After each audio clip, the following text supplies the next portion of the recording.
Assalamualaikum warahmatullahi wabarakatuh. Bismillahirrahmanirrahim. Hamdan wa thana'an laka ya Allah, salatan wa salaman laka ya Habibullah wa ala alika wa ashabika ya khair halqillah laka ya Rasulullah wa li jami' man ittaba'adina ya Habibullah. Haqiqatan min ladun Adam la yaumil qiyamah wa nakhussu khususan min ila hadratis Maulana Jalaluddin Rumi radhiyallahu lana wa lahumul Fatihah. A'udzu billahi minasy syaithanir rajim. Bismillahirrahmanirrahim. Alhamdulillahirabbil alamin arrahmanir rahim maliki yaumiddin. Iyyaka na'budu wa iyyaka nasta'in ihdinas siratal mustaqim. Siratal ladzina an'amta 'alaihim ghairil maghdubi 'alaihim waladdallin. Amin. Litaqarrubina ila Allah ta'ala limahabbatina ila Rasulillah sallallahu alaihi wasallam li salamatina fid din wad dunya wal akhirah liqadha duyunina liqadha hajatina min hawaijid dunya wal akhirah litaysir arzaqina halalan thayyiban mubarakan katsiran wasa'a li sihhati jasadina qulubina li amradina zahiran batina li daf'il balaya wal mihan wal fitan wal amrad lasqam wa li manafi'ina li masalihina li ahli baitina wa auladina dzurriyyatina wa jiwarina wa asdiqaina jamil muslimin muslimat wal mu'minil mu'minat al-ahya'i minhum wal amwat wal 'izzil islam wal muslimin bijudika ya Allah bi syafaati nabiyyika ya Allah bi barakati awliyaika ya Allah wa bi asraril Fatihah. A'udzu billahi minasy syaithanir rajim. Bismillahirrahmanirrahim. Alhamdulillahirabbil alamin arrahmanir rahim maliki yaumiddin. Iyyaka na'budu wa iyyaka nasta'in ihdinas siratal mustaqim. Siratal ladzina an'amta 'alaihim ghairil maghdubi 'alaihim waladdallin. Amin.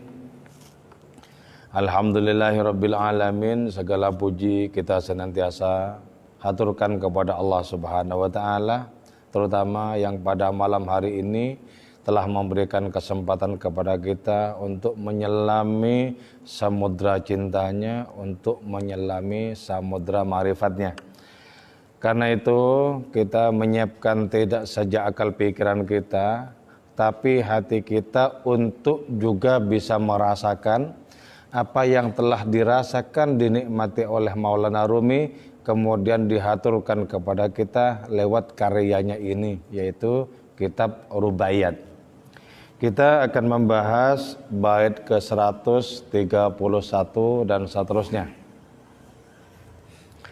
Qala al-musannif rahimahullah ta'ala wa nafa'ana bi'ulumihi wa amadana bi asrarihi wa fadha alaina min barakati wa bikum amin.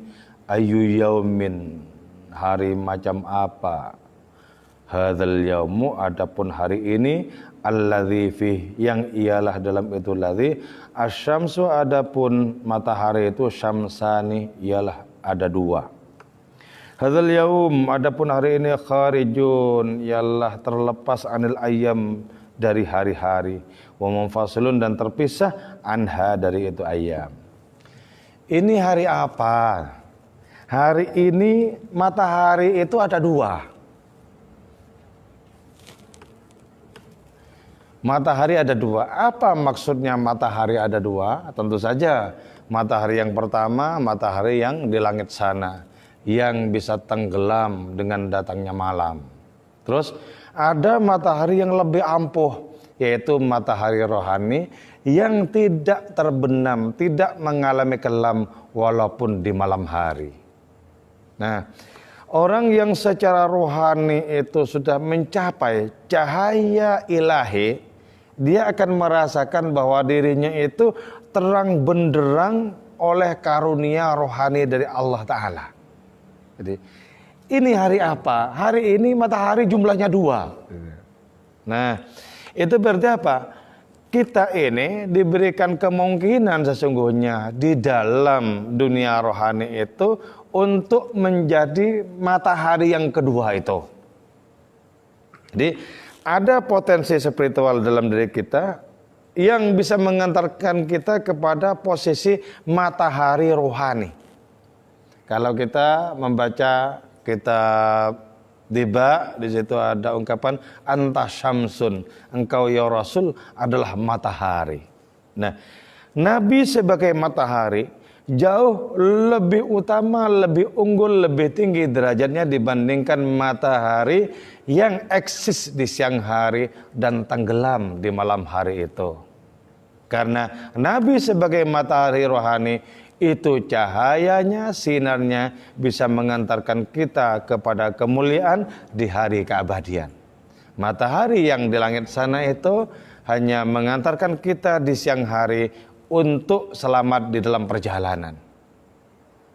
Ketika tiba malam, matahari itu sudah tidak bisa eksis lagi bagi diri kita. Jadi di sini berarti ada kemungkinan bagi kita, sebagaimana dialami oleh para sufi, untuk menjadi matahari kedua itu. Kalau kita menjadi matahari kedua, maka yang selamat tidak saja kita dalam perjalanan, tapi orang-orang yang berada di sekitar kita itu bisa kita tunjukkan kepada tujuan yang hakiki dalam hidup ini, yaitu Allah Subhanahu wa ta'ala. Nah, tentang perkara cahaya matahari rohani ini, ada yang oleh Allah Ta'ala dibikin real, seperti terjadi kepada Syekh Ibrahim Ad-Dasuki.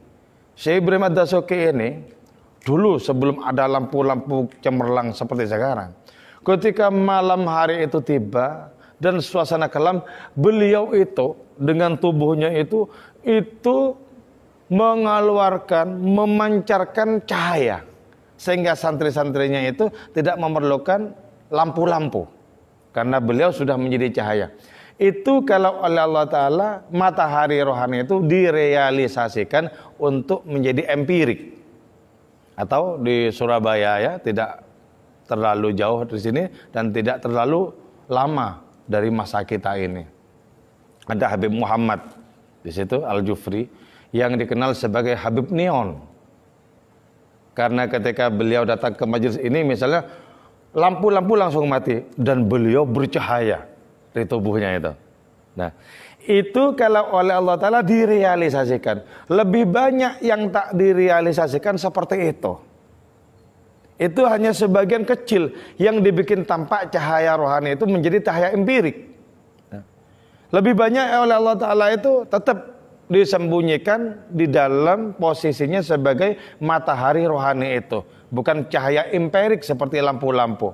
Andaikan Allah berkehendak, maka seluruh orang yang rohaninya cemerlang itu, badan mereka akan memantulkan, memercikkan cahaya yang gemilau, lebih gemilau dibandingkan cahaya lampu-lampu. Hari apa ini? Hari ini matahari berjumlah 2. Bahkan ya, matahari yang di langit di siang hari itu merasa malu di hadapan matahari rohani. Seorang pecinta ilahi begadang sepanjang malam merayakan cintanya dengan Tuhan.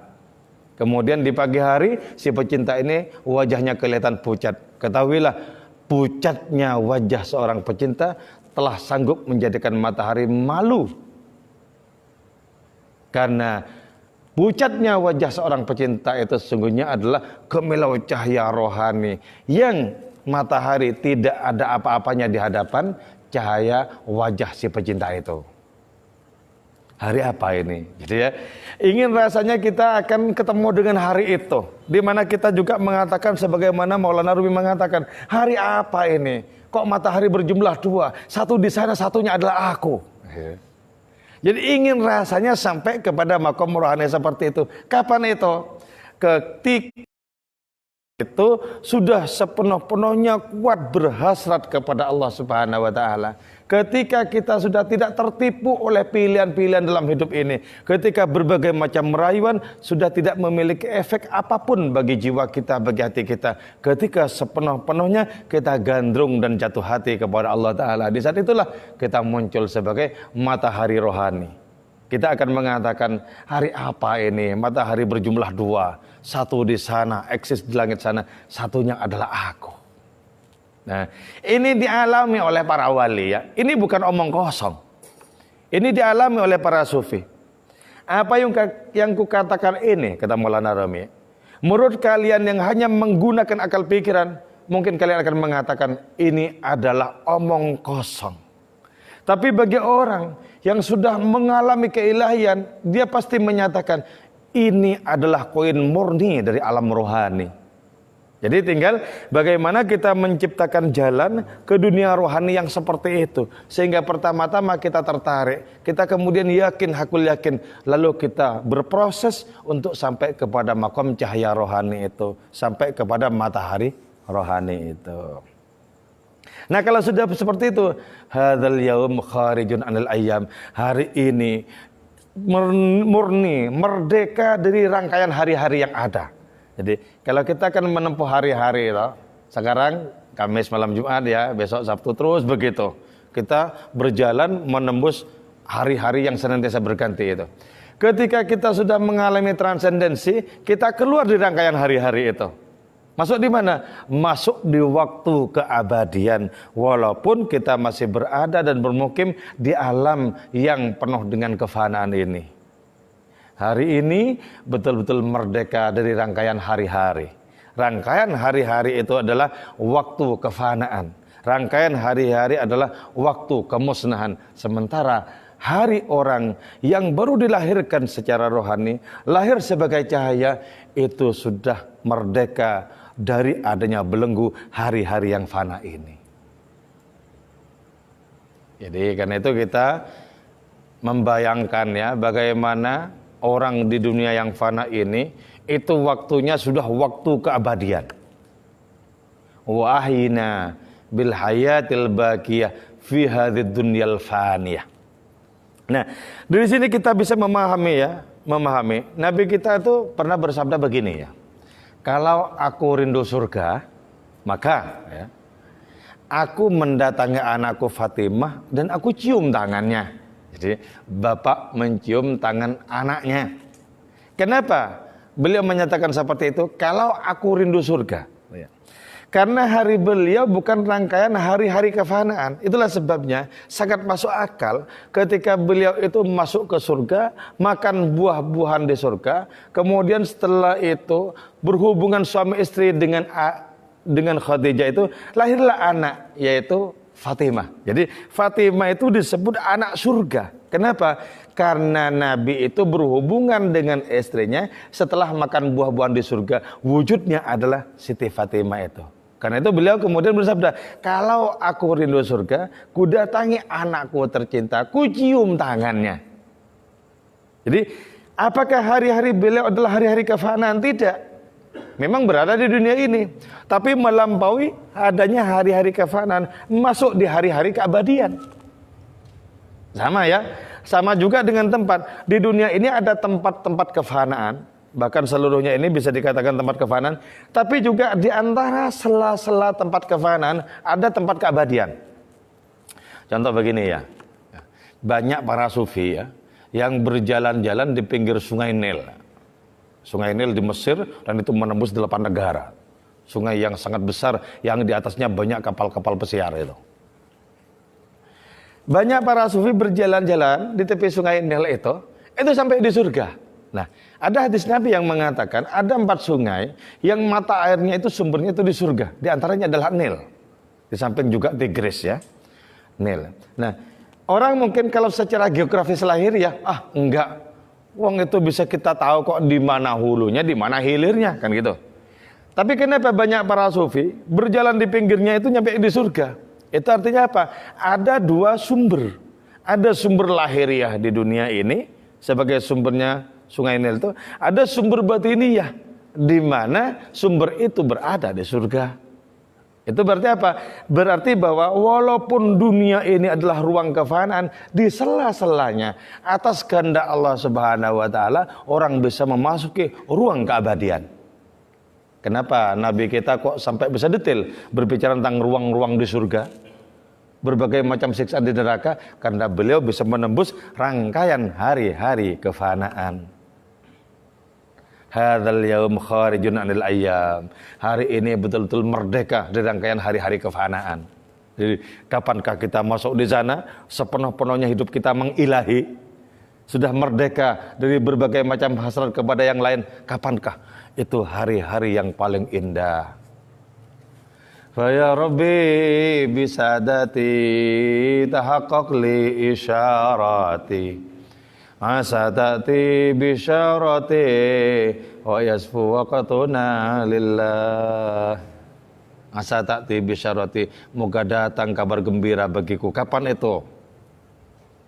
Wa yasfu waqtuna lillah, ketika waktu kita, hari-hari kita murni waktu untuk Allah, hari-hari untuk Allah. Untuk asal usul segala keindahan, untuk asal usul segala karunia kita, bahkan asal usul dari seluruh hidup dan mati kita. Ini dijelaskan, diterangkan karena ini sudah dialami. Jadi ini bukan konsep belaka, ini sudah dialami oleh orang-orang pilihan. Ini pentingnya kita itu tidak pernah puas dengan model keberagamaan yang selama ini kita tekuni. Ada yang kurang, coba lakukan otokritik. Lakukan kritik di dalam. Ada yang kurang, banyak yang kurang. Misalnya, kenapa masih ada waktu walaupun sejenak untuk ngelamun di dalam sholat? Bukankah itu penyimpangan? Kenapa? Masih banyak hari-hari yang kita jalani itu berisi lalai dan lupa kepada Allah. Itu penyimpangan. Jadi lakukan otokritik. Sampai kemudian kita bisa mengalami wa yasfu waqtuna lillah, yaitu saat-saat di mana hari-hari kita, waktu kita murni untuk Allah Subhanahu wa taala. Jadi di tengah rangkaian hari-hari kefanaan ada hari keabadian, itu ada. Itu ada. Nah, itu bagi orang-orang yang sudah bisa bermesraan dengan Tuhan. Oh Allah kekasih, semenjak aku tertarik kepadamu, pantangan bagiku untuk tertarik kepada yang lain. Bisa? Usahakan kalau belum bisa ya. Bergabunglah dengan para pecinta. Minimal bergabung dalam wujud wacana seperti malam ini. Syukur-syukur tidak hanya wacana, tapi laku rohani. Laku rohani. Dan rasakan nikmatnya bercinta dengan Allah Subhanahu wa taala, berlipat-lipat, beratus-ratus, beribu-ribu, berjuta-juta kali lipat dibandingkan bercinta dengan sesama manusia. Padahal bercinta dengan manusia itu nikmatnya sudah pol banget itu. Coba bayangkan bagaimana bercinta dengan Allah taala. Bisakah digambarkan dengan kata-kata? Seluruh kalimat, seluruh kata-kata ambrol untuk bisa menjelaskannya sepenuhnya. Wa minal falaki li ahlil ardi nitharun wa nidaun, wa minal falaki, dan dari planet, li ahlil ardi, bagi penduduk bumi, nitharun, adapun hidangan, wa nidaun, dan panggilan, yaqulu, yang menyatakan, ayyuhal usyak, wahai para pecinta, al-bisyara, kabar gembira bagimu, inna hadzal yaum yaumukum, hari ini adalah hari istimewa bagimu. Jadi ada panggilan dari planet ke tak terhinggakan sana. Ada juga hidangan. Oi para pecinta, hari ini adalah harimu. Hari ini adalah kegembiraan bagimu. Hanya telinga yang sudah fokus kepada kebenaran yang bisa mendengarkan suara planet itu. Hanya orang yang sudah gandrung kepada Allah yang bisa mendengarkan panggilan dari langit tertinggi itu. Nah, dalam rangka menggugah kita, Maulana Rumi dalam baitnya yang lain menyatakan, ada pesta pora di puncak langit ketujuh sana. Kau tahu, kau bisa merasakan pesta pora itu. Jadi, ada pesta pora yang lebih nikmat berlipat-lipat dibanding seluruh kenikmatan duniawi ini. Banyak, ada pesta pora itu ada. Para nabi, para rasul sudah berpesta pora dari zaman dulu itu. Jadi, bukankah kita tergugah? Bukankah asal-usul mereka, para nabi, adalah sama dengan asal-usul kita? Bukankah asal-usul para sufi dan wali itu juga sama dengan asal-usul kita? Kita datang dari arah yang sama. Kita datang dari tanpa ruang, dari tanpa waktu, dari tanpa segala keterbatasan. Kita datang dari ketak terhinggakan ilahi. Bukankah asal-usul kita sama dengan asal-usul mereka? Kalau mereka tertarik, kenapa kita tidak tertarik? Kita adalah burung-burung rohani yang dilepas di hutan keterasingan untuk menjadi ujian bagi kita. Adakah kita melesat di saat kita mendengarkan siulan ilahi itu? Jadi, burung-burung rohani, burung-burung ilahi itu dipanggil oleh Allah Ta'ala, langsung berterbangan menuju kepada panggilan itu. Nah, kita juga burung-burung, tapi seringkali tidak mendengar arah panggilan itu. Sama ya. Perbedaannya adalah sana itu sudah tergila-gila kepada hadirnya, kita masih belajar untuk baru memahami. Jadi sana sudah sampai kepada alamat Allah Ta'ala, kita baru mencari denah bagaimana untuk menempuh jalan itu. Tubtu wa inni ma dumtu hayyan, tubtu bertobat aku wa ini dan sungguhnya aku ma dumtu selama adaku hayyan ialah hidup, lan an harifa tidak akan menoleh aku ilal yasar ke kiri. Aku bertobat sungguh selama aku masih punya kesempatan hidup, aku tidak akan menoleh ke kiri lagi. Artinya apa? Kiri itu simbol dari adanya keburukan, simbol dari adanya pengingkaran. Aku tidak akan menoleh lagi kepada rayuan-rayuan duniawi itu. Tidak akan menoleh lagi, tidak akan tertarik lagi kepada segala tipu daya yang sangat artifisial itu. Aku tidak akan menoleh kepada yang seolah-olah dan seakan-akan. Jadi ciptakan adanya pertaubatan itu loh. Jadi kalau dari dulu kita sudah kadung menikmati adanya penyimpangan, pengingkaran, bahkan menebuh genderang keingkaran misalnya, kita lakukan pertobatan dan katakan, aku tidak akan tertarik lagi kepada lambayan-lambayan keburukan itu. Sisa hidupku akan kutempuh dengan pertobatan dan keinsafan. Jadi harus ada seperti itu. Kalau tidak di-cut seperti itu, maka tertarik kepada dosa-dosa kelalaian itu tidak akan pernah selesai-selesai. Wan nafsu katiflin tuhmilhu syab'ala Hobiradha'i wa in taftimhu yang fatimi. Nafsu amarah itu, nafsu yang mengajak kepada keburukan itu seperti bayi. Intuh milu syab'ala, kalau tidak disapi terus mau netek bayi itu. Sampai umur berapa mau netek? Saya pernah punya tetangga ketika ngontrak itu. Nah, tetangga ini punya anak laki-laki. Di saat anak laki-laki itu sudah sekolah, pulang sekolah masih netek. Kenapa? Enggak disapi sama ibunya. Nah, ini perumpamaan dari apa? Dari nafsu. Jadi selama kita membiarkan diri kita menoleh ke kiri atau menikmati adanya dosa-dosa kelalaian, selama itu pula nafsu itu tidak akan pernah kenyang-kenyang. Tapi wa in taftimu yang fatime, kalau disapi nanti akan enak, tidak akan gandrung lagi, kan gitu. Jadi jadilah kita sebagai pawang bagi nafsu dan sapihlah nafsu kita agar tidak terus-terusan meminta korban, terus-terusan meminta makanannya. Sapih. Apakah nafsu kita itu segala hasrat kepada selain Allah adalah nafsu? Kecuali hanya murni sebagai perantara untuk semakin sempurnanya sembah sujud di hadapan hadirannya, baru itu boleh. Kalau sebagai tujuan sama sekali tidak boleh. Kenapa? Karena itu akan semakin lama semakin menjerumuskan diri kita. Aku tidak akan mulai ke kiri. Jadi lakukan itu. Lakukan adanya penghentian. Kalau tidak bisa berhadapan dengan nafsu, dengan diri kita sendiri, ajak orang-orang yang sudah kuat rohaninya untuk bisa membantu kita, mengkating kita, memotong kita dari adanya kekalahan kepada nafsu itu. Ajak orang-orang yang tangguh rohaninya itu. Kalau kita berjuang sendiri sudah sekian lama bertahun-tahun, tak kunjung menang kepada nafsu kita, maka dekatlah kepada orang-orang yang silat rohaninya sudah tangguh. Ajak mereka untuk bisa mengalahkan nafsu kita. Maka dengan pertolongan Allah lewat mereka, kita bisa memenangkan pertempuran, pertarungan melawan nafsu kita sendiri. Jadi jangan dikira gampang untuk menjadi baik-baik itu. Enggak mudah. Karena sudah dibiarkan kita bertahun-tahun, tak juga mengalami keinsafan misalnya. Berarti itu harus menjadi catatan bagi kita.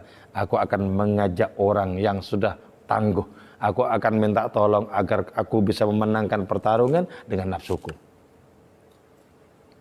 Karena itu ada sebuah puisi yang menyatakan, ya Tuhan, untuk berhadapan dengan nafsu-nafsu di luar, kau tidak usah ikut serta, cukup merestui saja.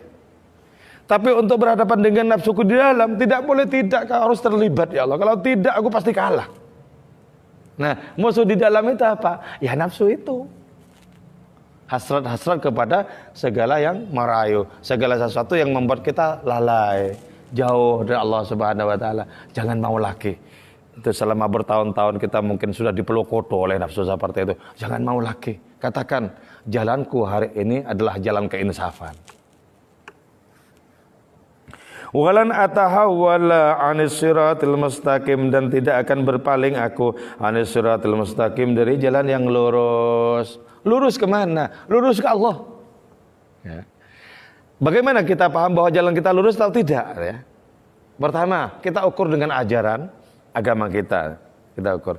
Terus yang kedua, betulkah kita dalam menempuh jalan hidup ini tujuan kita Allah atau masih yang lain?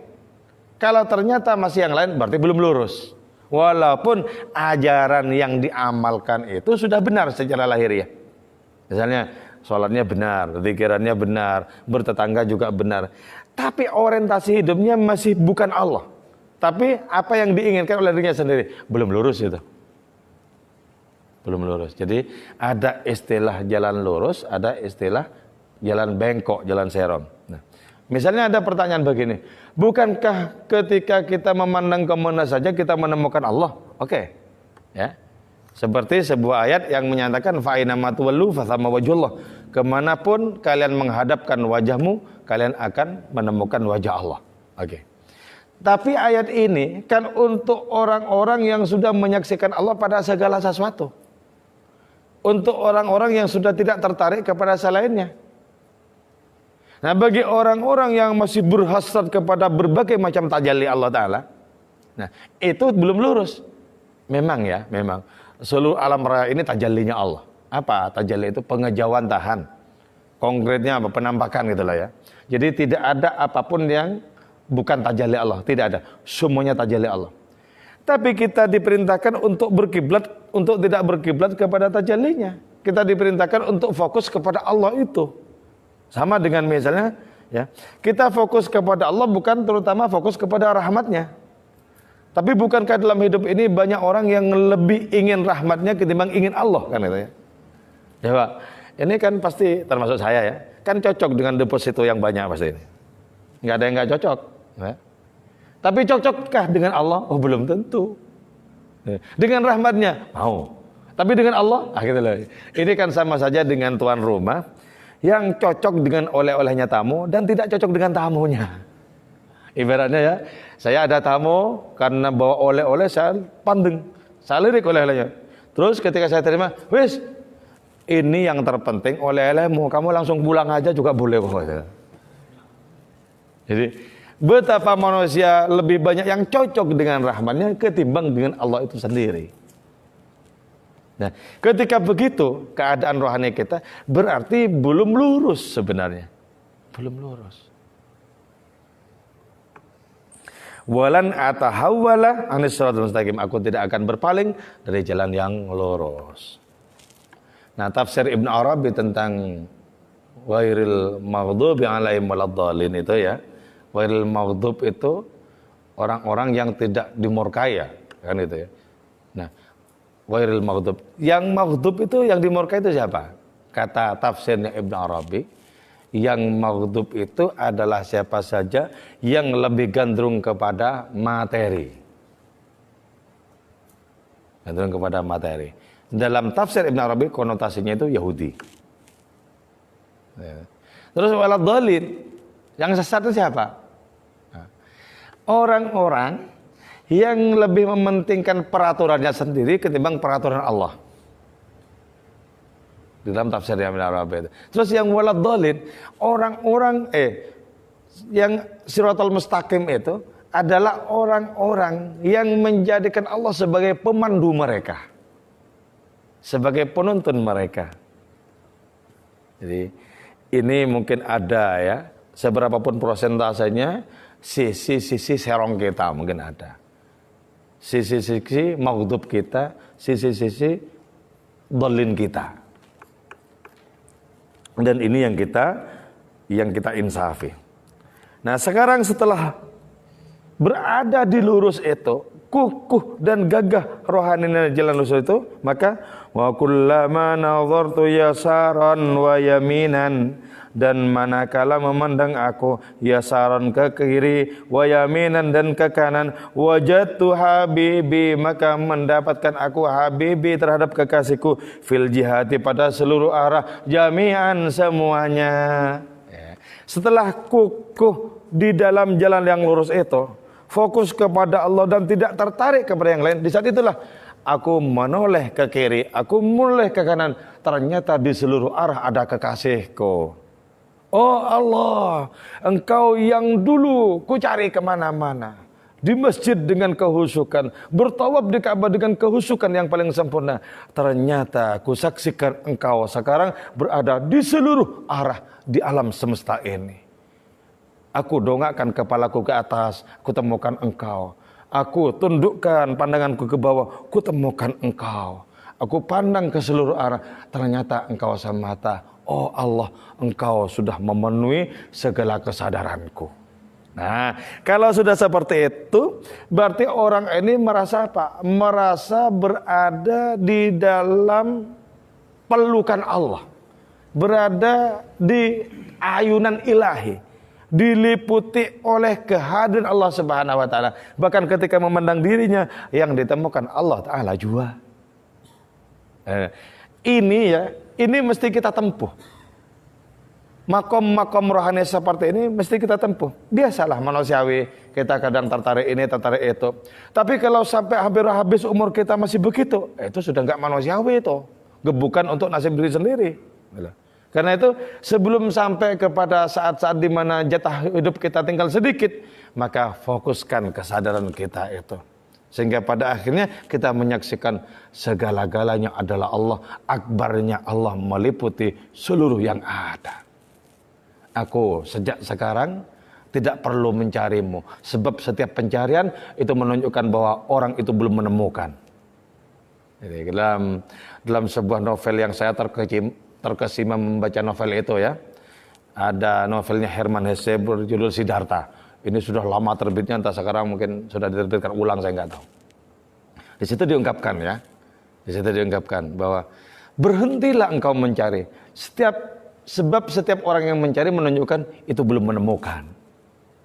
Jadi ketika kita sudah menemukan Allah Subhanahu wa taala, sudah merasakan, lah kita datang kemana saja tetap bersama Allah, tetap merasakan hadiratnya di mana saja itu. Apakah itu di masjid, apakah itu di pasar, sama-sama gamblang merasakan Allah di dua tempat yang nyaris secara lahiriah itu dikatakan berbeda dan kontras itu. Tetap menemukan Allah yang sama. Bahkan Allah sama. Bahkan ya, dalam rangka menjelaskan tentang Al-Fathul Mutlaq, ketersingkapan hadirnya secara mutlak, Ibn Arabi dalam tafsirnya itu menyatakan bahwa orang yang sudah mendapatkan Al-Fathul Mutlaq, ketersingkapan yang murni itu, maka dia akan menemukan hadiratnya baik di tempat ibadah maupun di tempatnya dosa-dosa. Masjid dan pelacuran sama saja menghadirkan Allah yang tunggal itu juga. Tapi jangan coba-coba kalian ya. Berbeda itu berbeda. Mending lebih baik datang ke Masjid Sudirman ini ketimbang ke lokalisasi sana, beda-beda. Enggak usah ikut-ikut saya. Oke, gitu ya. Kullama nadhartu yasaran wa yaminan, manakala aku memandang ke kiri dan ke kanan, wajadtu habibi, ku dapati kekasihku di situ. Oh, kekasih, engkau lebih luas dibandingkan dengan apapun, bahkan seluruh yang ada itu hanyalah realisasi dari bayang-bayang di dalam dirimu. Jadi karena itu ketika kita takjub kepada isi alam raya, takjublah kepada kekuatan yang berada di baliknya itu. Takjub. Ketika kita merasa khawatir kepada isi salah satu alam raya, lebih takutlah kepada yang memiliki apapun yang kita takuti di dalam kehidupan ini. Jadi konkretnya itu begini maksudku ya. Enggak usah takut virus corona. Takutlah kepada pemilik virus corona itu. Sebab di hadapan Allah virus corona itu jinak kok sebenarnya. Jinak. Kalau Allah bilang jangan, ya jangan. Jadi jangan dikira ada makhluk bisa berbahaya dengan kekuatannya sendiri. Enggak ada. Seluruh bahaya makhluk itu karena digerakkan oleh Allah, diberi izin oleh Allah Ta'ala. Kalau Allah tak memberi izin, tidak ada apapun yang berbahaya di dunia ini. Tidak apapun yang ada yang berbahaya. Gitu lah. Cuma sunnahnya, hukum alamnya, kita harus belajar menangkal dan menjauh. Gitu lah. Menangkal, kalau nggak bisa menangkal, ya menjauh. Gitu lah. Pernah ada wabah penyakit ya, wabah penyakit yang menjadikan Sayyidina Umar itu kemudian pindah. Lah, Sayyidina Umar ditanya, loh, jenengan kok takut sama wabah penyakit, kok pindah? Bukankah itu takdirnya? Sayyidina Umar bilang, aku ingin mencari takdir yang lain. jadi bukan karena takut, tapi ingin mencari takdir yang lain. Kata Ibnu Arabi, bukan takut, tapi rindu kepada selamat. Sama Pak? Enggak sama. Antara orang takut dan rindu selamat itu berbeda. Beda. Kelihatannya sama, tapi sebenarnya berbeda. Wajadtu habibi fi jamil jad. Aku mendapati kekasihku berada di seluruh arah. Jadi tidak harus barat, timur, utara, selatan, enggak. Seluruh arah ada. Jadi berarti kalau begitu Allah itu muhitun bikulli syai'. Allah itu meliputi segala sesuatu. Dan orang-orang yang makam rohaninya bagus sampai merasakan Allah itu meliputi segala sesuatu. Karena itu ya, ada pertanyaan sedikit nakal, pertanyaan yang menyentil Allah Ta'ala. Diungkapkan oleh Syekh Wajah Abdullah Ansari, seorang sufi di Persia Barat Laut pada abad ke-16.